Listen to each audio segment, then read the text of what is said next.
بسم اللہ الرحمن الرحیم۔ معزز ناظرین السلام علیکم۔ کیا آپ نے کبھی کسی ایسی شخصیت کے بارے میں سنا ہے جو پورے اعتماد کے ساتھ یہ کہہ سکے کہ جو چاہو مجھ سے پوچھو، اس سے پہلے کہ میں تمہارے درمیان نہ رہوں؟ آج ہم بات کریں گے اسلامی تاریخ کی ایک عظیم شخصیت امام علی علیہ السلام کے مشہور دعویٰ سلونی پر۔ معزز ناظرین، تاریخ کے اوراق میں امام علی علیہ السلام کی شخصیت نہ صرف ان کے علم بلکہ ان کی شجاعت، عدل اور تقویٰ کے لیے بھی ہمیشہ زندہ رہے گی۔ اللہ تعالیٰ نے بعد از پیغمبر صلی اللہ علیہ وآلہ وسلم حضرت امام علی علیہ السلام کو پوری کائنات میں ہر میدان میں فضیلت عطا فرمائی ہے۔ تمام دیگر صفات کے علاوہ ایک ایسی بے مثال صفت اور دعویٰ جس کی مثال سوائے حضرت محمد صلی اللہ علیہ وآلہ وسلم کے حضرت آدم علیہ السلام سے لے کر حضرت عیسیٰ علیہ السلام تک کے تمام انبیاء کے حالات میں نہیں ملتی، اور نہ ہی ان کے اوصیاء کے حالات میں ملتی ہے، اور وہ ائمہ طاہرین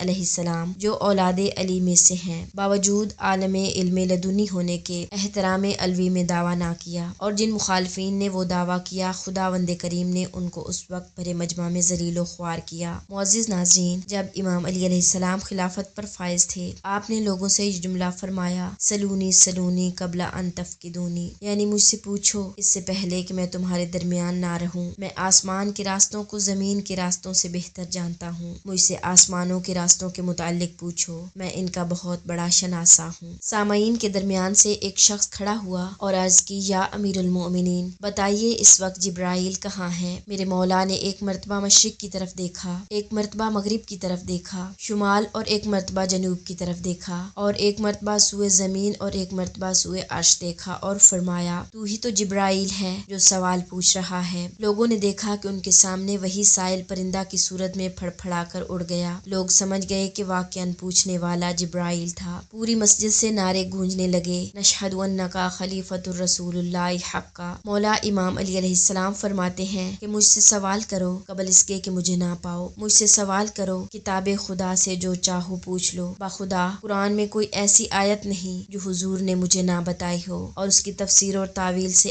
آگاہ نہ کیا ہو۔ امام علیہ السلام سے سوال کیا گیا کہ یا علی، ایسی آیات بھی تو ہوں گی جو آپ کی غیر موجودگی میں نازل ہوئی ہوں گی؟ تو امام علیہ السلام نے فرمایا، ایسی آیات ہیں، لیکن جب بھی میں آتا تھا آپ صلی اللہ علیہ وآلہ وسلم میری غیر موجودگی میں نازل ہونے والی آیات تفسیر اور تاویل کے ساتھ مجھے تعلیم فرما دیتے تھے۔ معزز ناظرین، یہ وہ عزت اور افتخار ہے جس میں میرے آقا و مولا کا کوئی ثانی و نظیر نہیں ہے۔ یہ جملہ صرف ایک دعویٰ نہیں تھا بلکہ علم و حکمت کا ایک ایسا دروازہ تھا جو ہمیشہ کھلا رہا۔ امام علی علیہ السلام کو نبی صلی اللہ علیہ وآلہ وسلم کا در علم کہا گیا۔ ایک مشہور حدیث میں رسول اللہ صلی اللہ علیہ وآلہ وسلم نے فرمایا، انا مدینۃ العلم وعلی بابھا، یعنی میں علم کا شہر ہوں اور علی اس کا دروازہ ہے۔ آپ کا علم صرف دینی مسائل تک محدود نہیں تھا بلکہ آپ فلکیات، طبیعات، عدل و انصاف اور معاشرتی امور پر بھی گہری بصیرت رکھتے تھے۔ جب امام علی علیہ السلام نے سلونی کا اعلان کیا تو لوگوں نے مختلف سوالات پوچھے۔ کسی نے فلکیات کے بارے میں پوچھا، کسی نے فقہ کے بارے میں پوچھا، اور کسی نے تاریخ کے راز جاننا چاہے۔ امام علیہ السلام نے ہر سوال کا نہ صرف جواب دیا بلکہ ایسا جواب دیا جو آج بھی انسانی عقل کو حیرت میں ڈال دیتا ہے۔ معزز ناظرین، سلونی کا پیغام